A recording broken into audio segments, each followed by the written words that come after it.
King James Bible, the Book of Obadiah. The vision of Obadiah. Thus saith the Lord God concerning Edom. We have heard a rumor from the Lord that an ambassador is sent among the heathen.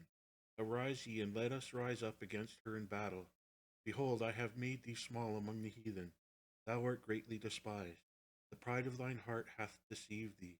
Thou that dwellest in the clefts of the rock, whose habitation is high, that saith in his heart, who shall bring me down to the ground?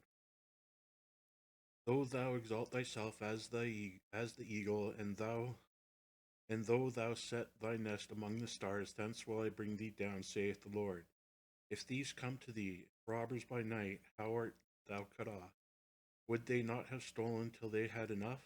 If the grape gatherers came to thee, how would they not leave some grapes? How are the things of Esau searched out? How are his hidden things sought up? All the men of the confederacy have brought thee even to the border of men that were at peace with thee, have deceived thee and prevailed against thee. They that eat thy bread have laid a wound under thee. There is none understanding in him. Shall I not in that day, saith the Lord, even destroy the wise men out of Edom, and understanding out of the mount of Esau? And thy mighty men, O Teman, shall be dismayed, to the end that every one of the mount of Esau may be cut off by slaughter. For thy violence against thy brother Jacob shall come over thee, and thou shalt be cut off forever. In that day thou stoodest on the other side, in the day that the strangers carried away captive his forces, and foreigners entered into his gates, and cast lots upon Jerusalem, even thou wast as one of them.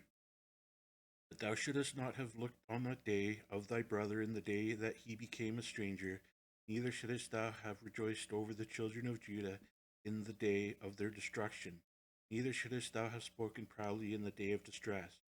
Thou shouldest not have entered into the gate of thy people in the day of their calamity. Yea, thou shouldest not have looked on their affliction in the day of their calamity, nor have laid hands on their substance in the day of their calamity. Neither shouldest thou have stood in the crossway, cut off those that of his that did escape, neither shouldest thou have delivered up those of his that did remain in that day of distress. For the day of the Lord is near upon all the heathen. As thou hast done, it shall be done unto thee. Thy reward shall return upon thine own head. For as ye have drunk upon my holy mountain, so shall the heathen drink continually. Yea, they shall drink, and they shall swallow down, and they shall be as though they had not been.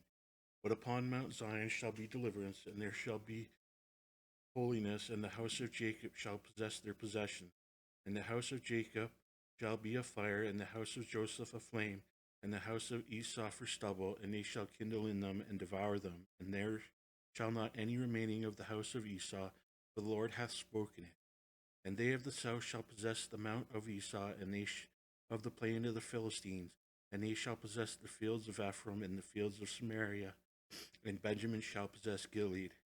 And the captivity of the host of the children of Israel shall pass that of the Canaanites, even unto Zarephath, and the captivity of Jerusalem, which is in Shepherd, shall possess the cities of the south. And savers shall come up on Mount Zion, to judge the mount of Esau, and the kingdom shall be the Lord's.